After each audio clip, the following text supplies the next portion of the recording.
What's up guys, Messi here and welcome to a brand new video and welcome to a daily dose of transfer gossip. Today is the start of a brand new weekend, the day the Premier League returns, Saturday, August the 13th. So when this video goes live, the Premier League will kick off in 4.5 hours time with Leicester City against Hull City. It'll be a great game hopefully and I cannot wait guys. So before we get any further, as always, if we can smash 1,500 likes, that'd be absolutely awesome. If you're new to my channel, click that subscribe button for daily FIFA content and in the comments below, leave your thoughts on today's rumours I should do in the next episode. And because it is the weekend guys, we've got the weekend challenge by trying to smash 1,000 likes before 12 PM UK time or 4 hours after the video goes live. And finally, if you missed yesterday's video, it'll be down below in that description box guys. 8 AM transfers and after 9 PM is the second video of the day. Now let's get on to the transfers, and first up obviously the confirmed ones. The very first one is going to be Jamie O'Hara going to Gillingham. He used to play in the Premier League a few years ago for the likes of Wolves, and I can't remember the other teams. By the way, has joined them on a free transfer. I think he's also from Kent.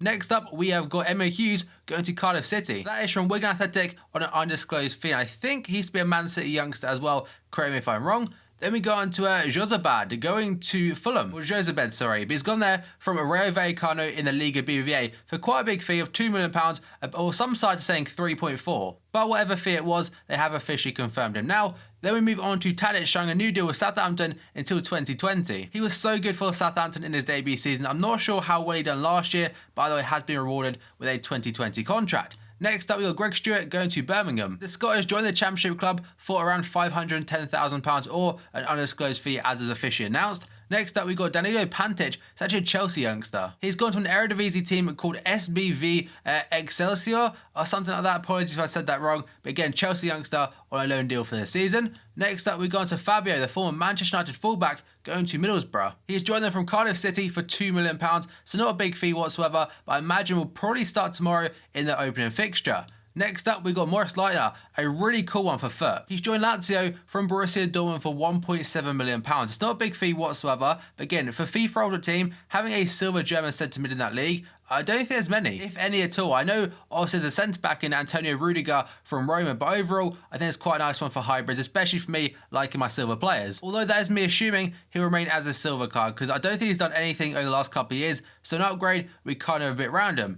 Then we go on to Adnan Januzaj, completing a loan switch from United to go to Sunderland. He now obviously links back up to the man that gave him his official debut for United in David Moyes. And that is the third player from United going to Sunderland in the last couple of days, also following Paddy McNair and I think it's Donald Love as well. And apparently all three of those will be in Sunderland's matchday squad against Manchester City. So not an easy first game for him whatsoever. Then we got to James Chester completing a switch from West Brom to go to Aston Villa in the Championship. And the fee is around £8 million or 7.91. He was thoroughly linked to Middlesbrough at one point, but gone down a tier to go to the Championship. I'm not sure if he's a guaranteed starter at West Brom or not. I'm assuming he was, by the way, gone to Roberto Di Matteo's team. And like I mentioned in yesterday's video, they're now going to be pursuing Jednak from Crystal Palace and Richie Delight from Leicester City. Now we got to Stephen Defoe. This was actually quite a different one from yesterday, because apparently yesterday he wasn't going to Burnley, but now he's been announced as joining them. So he's joined them from Anderlecht in the Belgian Pro League from anywhere between £6 million and £8 million.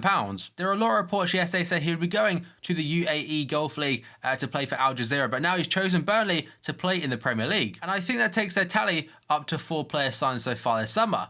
Next up, we got Bertrand Traoré going to Ajax on loan from Chelsea. He also signed a new deal with Chelsea just before going out on loan until 2019. And finally, we got to Lionel Messi, but it's not a transfer, it's about his international retirement. He did release a statement yesterday talking about the whole situation itself, and now I'm going to read you a little bit of like an insight or a segment from it. It says, "A lot of things went through my mind on the night of the final. I gave serious thought to quitting, but my love for the country and this shirt is too great." He's been included in the Argentina squad for the upcoming World Cup qualifier, and I believe Higuain from Juventus has been dropped. He's been replaced by his now teammate Paulo Dybala, which could be a little bit awkward in the dressing room potentially, but either way, Higuain can't bottle any more finals. And now we go on to potential deals, and first up is Shane Duffy linked to Sunderland. So, according to the Chronicle, David Moyes may look to reunite with his former Everton player Shane Duffy, who now plays for Blackburn Rovers in the event of Lamine Kone's departure. And now we go on to Lamine Kone, so he has been linked heavily at the moment to Everton. Apparently, they agreed a fee for him. Sky Sports did say £18 million was agreed between the two clubs, but now, apparently David Moyes in his press conference yesterday said Kone is in my plans. Sunderland defender Lamine Kone claims he does not fit into David Moyes' plans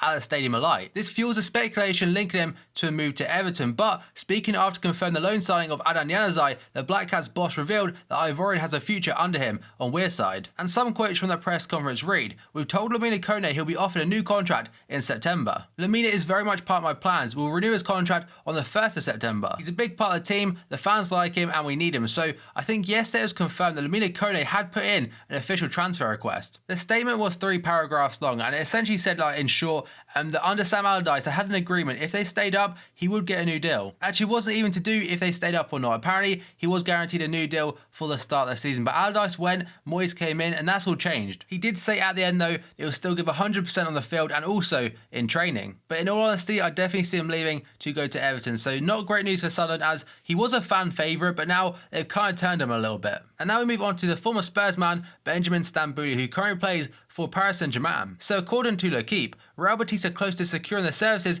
of former Spurs midfielder Benjamin Stambouli. Betis is set to sign the PSG man on loan, with the option to sign him on a permanent basis for a fee of €8 million next summer. So potentially could be going off to the Liga BBVA. Next up, we go on to Joe Hart. It's actually quite a strange one, because apparently he feels his future at City is kind of in doubt. There's about 3 parts to this one. So first up, according to the Daily Mirror, Joe Hart fears his future at Man City following their struggles at Euro 2016 for England. And apparently he fears that Pep Guardiola will now look for a sweeper keeper such as Barcelona's Marc-Andre Ter Stegen. And Ter Stegen is up next, so Ter Stegen will be a fantastic signing. But the other day I saw rumours that apparently it cost £67 million to get him. And now there are some parts regarding Pep's press conference yesterday. So first up, he did say though that he has admitted to being pleased with the quality of goalkeeper Joe Hart. But according to The Guardian, Pep has suggested Joe Hart's career at Man City could be in the balance, and his future will be decided inside the doors of the club. So obviously not going to announce it at a press conference, but honestly, if Joe Hart is replaced, he didn't have a fantastic Euros whatsoever. He's awful, but for Man City, he's been a brilliant goalkeeper. And the Daily Express are saying that Guardiola will pick 34-year-old goalkeeper Willy Caballero for Saturday's Premier League opener against Sunderland, which in my opinion is absolutely crazy, because Joe Hart would probably walk into most Premier League teams. Obviously at the likes of Man United and stuff, he wouldn't, but Joe Hart, I still rate him as like the top 3 or 4 goalkeeper in the league. The Express also mentioned Ter Stegen as well, do the Daily Star and various other reports. So Ter Stegen could be a City goalkeeper come the end of the window.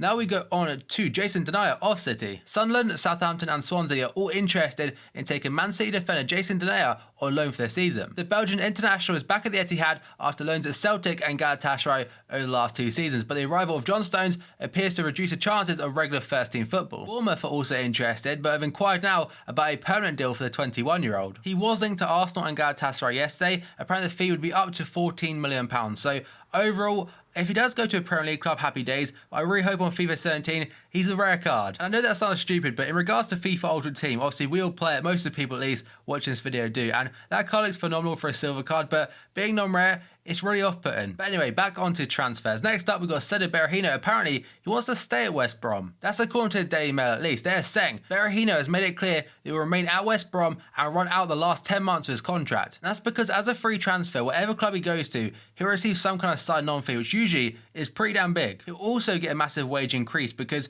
basically, again, they don't have to pay a fee for the player. Hence, the reason they give him a big sign-on fee, and also kind of extortionate wage. And he'll also get a payout from West Brom as well for sitting out his whole contract. So overall, he's in it for the money, really. And personally, I don't really blame him too much because at the end of the day, I know they get a lot of money anyway, but a footballer, it is their job. And their career will last like 20 years maximum for most people if they're lucky. So overall, they've got to make the most of it what they can right now. And that's the reason I kind of don't blame people for going to the Chinese League. But that's a whole nother topic. Next up, we go to Jeffrey Schlupp, linked to West Brom again. Sky are saying that Schlupp has been removed from Leicester City's squad for today's opener against Hull. And that is because yesterday, the Premier League champions received a third offer, this time of £12 million with no add-ons, for their winger from West Brom. So it looks like West Brom will finally get their man. Next up, we go on to Christian Eriksen, such about a contract. The Mirror are saying that Tottenham have reached an impasse with Christian Eriksen over an improved deal. The Danish international is demanding £150,000 per week to stay at White Hart Lane, and that is a massive pay rise from what he's currently on. So he wants to be the highest or one of the highest paid players at Spurs,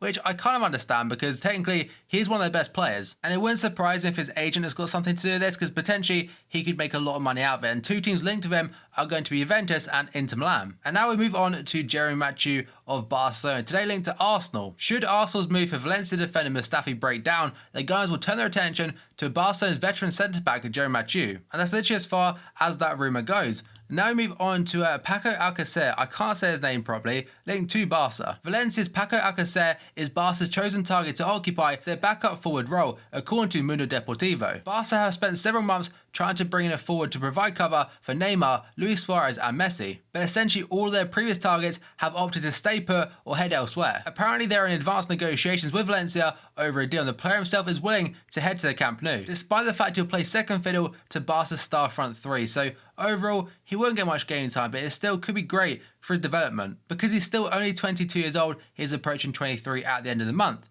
Now we go on to Nasser Chadli, linked to Borussia Dortmund and also Swansea. And the Daily Mirror are saying that Spurs have placed a £20 million price tag on Nasser Chadli, with Borussia Dortmund and also Swansea City both very much interested. So I think 20 mil is quite high. And for a Premier League club though, Swansea, they would be able to afford it, but Dortmund, they've got so many left-sided players as it is. And I imagine that could be just rumours for now. Next up, we've gone to Chris Smalling, but it's not actually about him. It's about United in general. So according to ESPN, Manchester United boss Jose Mourinho wants to sign another centre-back, but must sell players first, with the likes of Juan Mata and Bastian Schweinsteiger likely to lead the club. I don't think it'd take long at all for them to get rid of Juan Mata, because the guy, he oozes class. He's a brilliant player on the pitch and seems like a really nice guy off the pitch as well, and one of the few United players that I find nearly impossible to hate, because if you've seen some of his YouTube videos, he seems so down to earth. And I imagine Schweinsteiger could very much be a backup player out of someone like Bayern Munich again. Now we go on to a player that's actually linked to United as a centre-back, Leonardo Bonucci. Manchester Evening News do mention how Mourinho wants to bring in a top-class centre-back, and apparently the two on this list are Leonardo Bonucci of Juventus and Rafael Varane from Real Madrid. They are just two players they've mentioned, but I think earlier in the summer, obviously Bonucci said he's staying at Juve. I think Rafael Varane said the same about Madrid. But nowadays especially, money does definitely talk.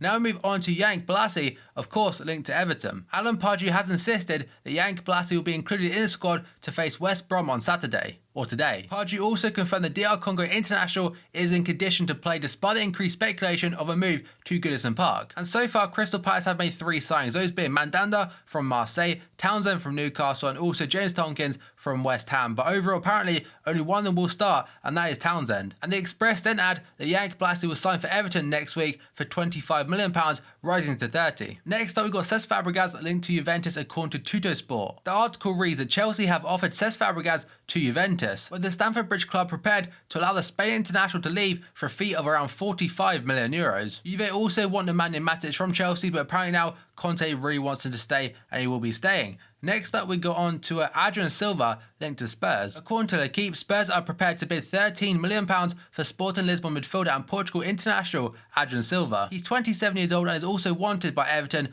according to the French outlet. So overall, not sure on the reliability, because it's been quite a random one. Not really seen him linked to Spurs before, but either way, will be quite a good one for FIFA Ultimate Team. Next up, we go on to the Tunisian centre-back Abdenour linked to Everton. Deporte Valenciano are saying that Everton are closing in on a deal for Valencia and Tunisia centre-back Abdenour. No fee has been mentioned whatsoever, but he has been linked to them. The final one today is going to be Kennedy linked to Watford. According to Goal.com, Watford want to sign Chelsea's Brazilian midfielder Kennedy, who's 20 years old. They also mention the American centre-back Matt Miezga, who is 21 years old. Apparently he will turn down the chance to join Eintracht Frankfurt in Germany after receiving multiple offers from Premier League clubs for a loan deal. So there we have it, guys. There's all today's potential transfers as well as the confirmed stuff at the very beginning. So, as always, if you enjoyed this video and want to see more, smash the like button. 1,000 fire likes would be absolutely awesome. If you're to my channel, click the subscribe button for daily FIFA content. In the comments below, leave your thoughts on today's rumors I shoot in the next episode. And if you missed yesterday's video, it's down below in that description box, guys. 8 minute transfers after 9 PM is the second video of the day. Also, I forgot to mention is the weekend. That is the weekend challenge. Try and smash 1,000 likes before 12 PM, guys. 4 hours after this video goes live. So thank you for watching this video, and I'll see you next time.